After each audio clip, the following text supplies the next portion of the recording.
Hvis folk kaller meg en trendsetter, da har jeg ikke lykkes. Da det fiasko. Vi rocker opp hele Norges spellemann Alexander Rybak.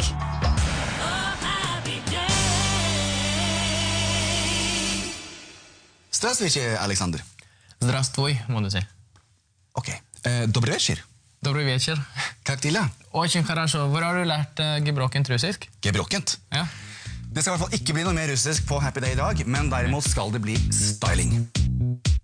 Alexander Rybak har traktert fiolinen siden han var en liten gutt på 5 år. Opp gjennom årene har han vunnet en rekke priser og konkurranser, men det var gjennom Melodi Grand Prix at han virkelig feide alle sine konkurrenter av banen. I finalen i Moskva i 2009 fikk han poeng fra alle land. Hans rekord på hele 387 poeng står ennå.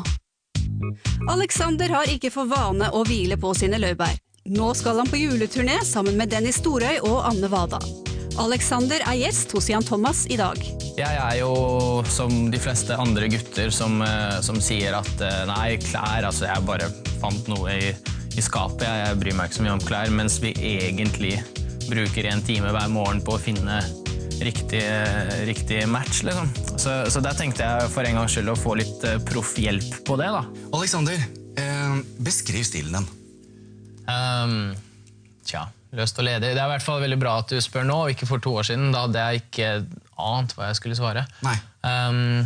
Det viktigste for meg er at det er logisk, det er naturlig, og at det ikke fanger for mye oppmerksomhet, egentlig. Hvis folk kaller meg en trendsetter, da har jeg ikke lykkes, da det fiasko.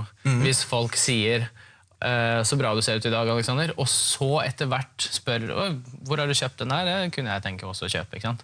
Da har jeg lykkes, da det suksess, fordi det er ikke klærne så veldig rare og utenfor sin tid at folk bryr seg om de før de ser meg, liksom. Det jeg vet at jeg ikke har peiling på er farger og hva som matcher, og altså, vanligvis går jeg i veldig sånn ensfarget klær, det er bare sånn at jeg elsker Mickey Mouse, så da driter jeg hva folk sier, jeg må gå i Mickey Mouse av og til for å få opp stemningen. Ja. Okay. Men ellers så tør jeg ikke å gå noe annet enn ensfarget klær, fordi jeg vet ikke hvilke klær som matcher. Det er bare fasong som jeg er veldig opptatt av. Alexander, jeg har bare lyst til å se på litt av de bildene. Her, jeg vet akkurat hvor du er her. Du er i Moskva, på den norske ambassaden. For her hadde du akkurat vunnet Grand Prix, vil jeg tro, og så kom du i etterkant. Jeg så i hvert fall veldig letta ut, så jeg har sikkert vunnet. Ja, mye av dette her er en form for rød løper, ikke sant, når du ankommer en tilstelning. Dette er Universal sin sommerfest. Brukte du mye tid på dette antrekket her? Brukte i hvert fall ikke mye tid på å stryke skjorta her, men jeg bryr meg ikke så mye, som sagt, om for mye antrekk, så lenge det er farger som er sånn, altså ensfargede ting. Da vet jeg at jeg ikke kan ta feil, da. Så jeg var ganske komfortabel da jeg kom der. Det jeg kan si om stilen din, Alexander, det er i hvert fall at den er veldig tydelig og avslappet, og du har helt rett. Og det er mye av det jeg pleier å kommunisere. Hvis du ikke har veldig god peiling på farger og hvordan du skal sette sammen for å få et uttrykk, keep it simple. Det er det du gjør, og det funker kjempebra for deg. Så bra. Så jeg skal låne elementer av det du selv gjør, og så skal jeg prøve å oppgradere og gjøre den litt mer gøy, men samtidig deg. Alexander versjon 2, liksom. Riktig, Alexander versjon 2, det er helt rett. Men vi starter med håret ditt, og så gir vi deg en trim. En trim, det høres bra ut. Du er klar for det? Hold deg unna øynebrynet. Ellers er det håret. Trimmet kan vi gjøre. Vi starter på håret. Ikke øyenbryn. Alexander, jeg drar alltid på juleturné, eller konsert, fordi da setter litt stemningen for meg. Er det her første turneen din? Nei, absolutt ikke. Jeg har vært med på flere julekonserter, og i fjor så hadde jeg jo min egen juleturné, hvor jeg var produsent selv. Det var et veldig sånn modig prosjekt. Det kostet meg jo 3 millioner. Oi!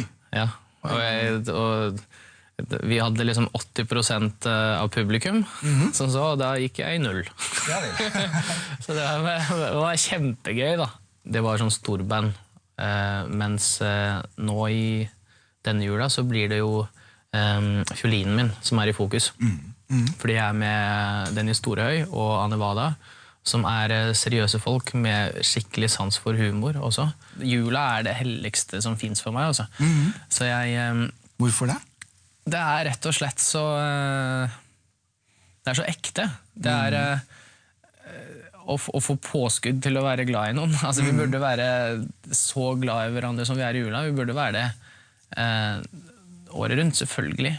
Det veldig viktig å formidle glede, altså. Ja, jeg snakker om allsidigheten. Det må gjerne være allsidig musikalsk, men følelsesmessig.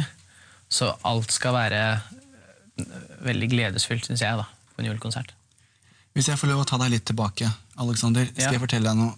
Da du gjorde det norske Grand Prix, altså før etter du vant, så har livet blitt bokstavelig talt snudd på hodet. Ja. Ikke sant? Hvordan har det vært i ettertid å være denne Alexander Rybak som plutselig alle vil ha en liten bit av? Hadde jeg ikke vært forberedt på det før jeg i det hele tatt meldte meg på å være artist og allemannseie, hadde jeg ikke vært forberedt på det. Det hadde vært litt hardt. Det hvordan oppgave man har da, som artist, ikke sant? At man må overraske, man må provosere, man må også klare å være helt rolig og bare glede folk, som på juleturneen min, ikke sant? Masse forskjellige sånne ting. Du virker så utrolig forberedt på alle disse tingene som andre artister ikke forberedt på. Hvor kommer det her fra? Det veldig vanskelig å si. Hvor stimuleringen til alle disse ideene og tankene kommer fra. Jeg bare glad for at de der. Jeg kan hende fordi jeg ikke hadde så mange venner på skolen, altså. Ikke at jeg har så mange flere venner nå. Det liksom 2-3 stykker, ikke sant, som jeg hele tiden spør hvordan har du det, men ellers så det ikke så mange andre. Og da får man mye mer tid til seg selv, og da får man mye mer tid til tankene sine. Og... Det interessant for meg, du sier du hadde ikke så mange venner. Hvorfor det?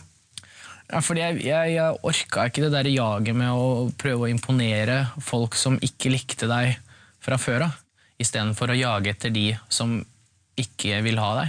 Så det mye bedre å prøve å forstå seg på de som faktisk vil ha deg, da, ikke sant? Og det blir en jakt i seg selv. Og straks jeg forstod det, så blir livet så mye lettere. I og med at du reiser så mye, Alexander, og spiller og gir så mye av deg selv i hvert eneste land, blir du ikke ensom? Tja, nei, jeg blir jo alene, men ikke ensom. Fordi så lenge jeg har med meg mine beste venner her i hjertet mitt, så blir jeg aldri ensom. Pluss at jeg har alle de tankene i hodet mitt som surrer rundt. Da det veldig vanskelig å være ensom, altså. Jeg føler det som at det erfaringene dine, eller mangel på erfaringene, som gjør deg ensom. Så absolutt ikke. Jeg ikke noe ensom. Nei, for jeg tenker det jo umulig, altså, etter å ha stått på scenen et eller annet sted i verden, og folk har hylet og skreket og vist deg i brystene, og i det hele tatt, og så kommer du hjem, og så du helt alene. For da du ikke i Norge. Det deilig, ja? Ja. Ja.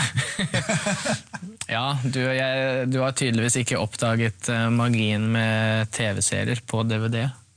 Jeg, av alle, har det. Du har det, ja? Ja, det det eneste jeg gjør på privaten. Ja, men da vet du jo hva jeg snakker om. Det i hvert fall ikke... Man føler seg kanskje... Altså, man kjenner jo at man alene, men det ikke deilig? Jo, personlig elsker jeg jo, for jeg jo aldri alene. Så jeg liker jo det. Ja, ok, så du spør meg, men du tenker på artister som trenger bekreftelse hele tiden? Ja, også. Ja, jeg trenger ikke det. Du har nok med deg selv. Ja, jeg bekrefter meg selv. Bra.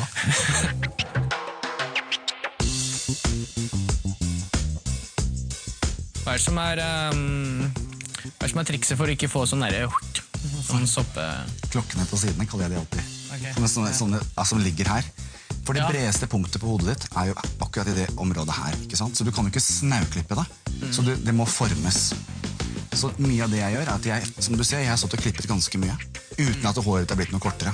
Så det formen, det å klippe disse kanalene, slik at håret ligger flatt inntil, og at håret har en naturlig bevegelse. skal jeg huske til neste gang. Alexander, jeg begynner å nærme meg slutten med kanalene mine som jeg snakker om, og formen på håret. Klarer du på en eller annen måte å få, eller har du klippet nå at nå må det være på den siden? Nei, det er det jeg skal si til deg. En god hårklipp gjør at det kommer an på dagsformen din. Du kan ha det opp, ned, den veien. Det er klippet til hodet ditt og skreddersydd til ansiktsformen din. Okay, ja. Så det er ikke en klipp som er bare en klipp. Det er en klipp som jeg har laget kun for deg. Og så har jeg jo selvfølgelig tenkt litt på stylingen din når du først skulle komme på besøk. På hva jeg har lyst til å gjøre. Ja. Så det jeg sa til deg innledningsvis er at jeg har lyst til å ta elementer av hvem du er som artist, og så har jeg lyst til å, om ikke, ordet er ikke å oppgradere, men å bygge litt videre på, og prøve å introdusere deg til en aldri så liten ny måte å tenke på Alexander, og så får jeg kjenne litt på hvordan... Bevisstgjøre da, kan du si, det er et godt ord. Bevisstgjøre, det er helt rett. Så starter vi der.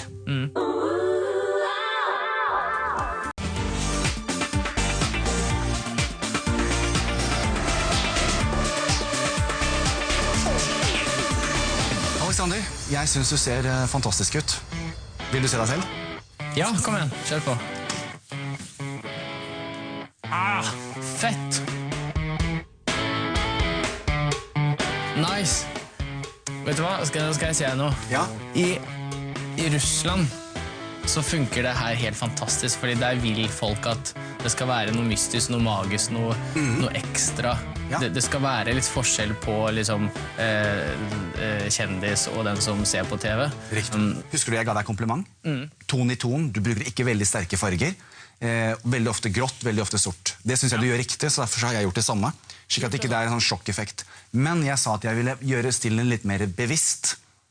Ja. Og hvis jeg har gjort en god jobb, så vil du komme til å se på dette og tenke, vet du hva, jeg ville kanskje ikke ha gjort alt. Men noe av dette her kan jeg låne med meg, for eksempel neste gang jeg skal til der eller der. Dette her har vært veldig lærerikt og spennende, det må jeg si. Jeg har fått masse bra tips av Jan Thomas, og det som er veldig kult er at i stedet for å fornye og revolusjonere, så har vi bare bygget opp her, og det er jeg veldig fan av. Så det her passer jo veldig for den røde løperen, men vi som har kjent på janteloven i Norge, vi vet jo vi nordmenn hva vi liker å se, og hvordan vi liker å oppføre oss. Siden jeg er Jan Thomas, så har jeg skrevet Jan T-loven, anno 2011, bud 1, tro at du er noe. Ja, men utad så liker vi... Hei, jeg heter Alexander, jeg skal spille litt fele for dere. Ja, der er vi. Jeg skal kose meg litt. Ja. Men du, apropos fele... Den er kul å ha ved skulderen nå, det er det. Den er kul å bare gå med sånn. Ja. Denne looken funker kjempebra for meg. Men du er midt under turné nå, du? Ja. Det er Ulstein kirke i morgen. Vi har jo hatt premiere nå. Og så er det Bø i overmorgen, da. Bø i Telemark? Ja. Ja. Så det gleder jeg meg masse til. Alexander? Hjertelig! Dette har vært kjempehyggelig. Ja, du er en fryd å jobbe med. Takk. Og vil dere ha mer detaljer om hva Alexander har på seg, den kule jakken, brillene, skjorten, sløyfa, hele pakken, så kan dere gå inn på tv2.no. Ok.